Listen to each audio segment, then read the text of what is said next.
Grabe, kailangan ko na pala talaga palagyan ng MDL tong ano, motor. So wala na akong makita pag ganito. Tapos may kasalubong ka pa. Di ka na, wala ka na makikita talaga sa harapan. So kasalubong mo pa, naka-high beam pa. Bulag ka talaga dito. Ay putang dilas to. Tandaan tayo. Delicates to eh.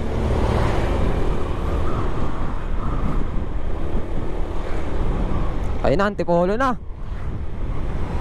Ay, welcome to Antipolo na. Ito na.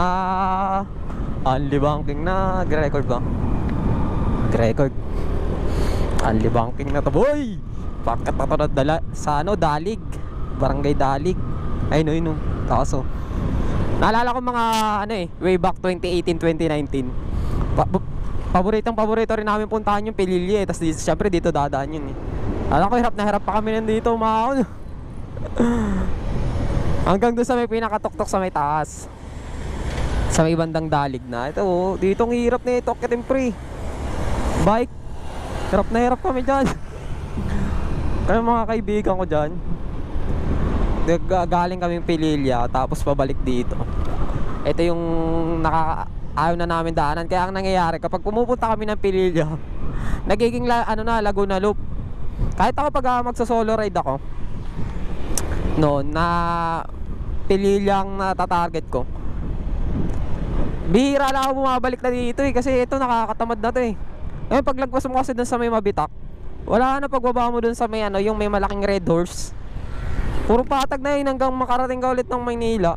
Di na ganong may mga hahunin, pero mas madaan na talaga yung mga yung patag. Mas lamang na.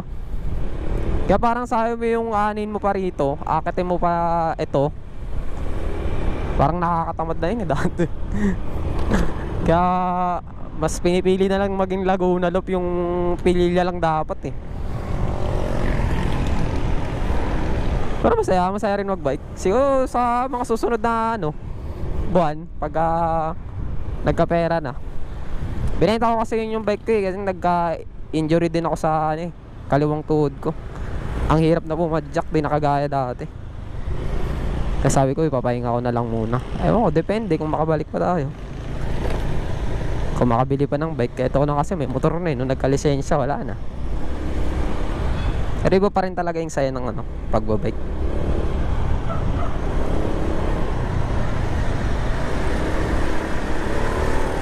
Ito, nakakat pa namin to. Masaya dito kasi pababa eh, pag dito eh. Pero pag paakyat, iiyak ka na dito. Lahat ng tumutulo sa katawan ko, tumutulo dito eh. Pag dito ako maahon eh, nakabike. Tas road bike pa yung gamit namin nun, malalaki yung gearing.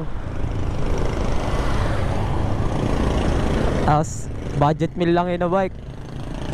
Halo ng alloy tapos bakal. Siguro mga nasa 13 to 15 kilos din yun, 20 kilos, ganun yung mga bike namin. Tapos inaahon namin dyan. Kaya nakakadala rin dito minsan doon kapag ano kayo bumalik, kapag magpipililya ka, mas pipiliin mo na lang talaga na Laguna Loop. E pag downhill mo ng Mabitak, wala na, puro patag na yun dun. Tsaka yung ahunin dun, hindi na gaano katarikan. Pag doon ka na dumaan, hindi kagaya dito, tatarik pa dito eh.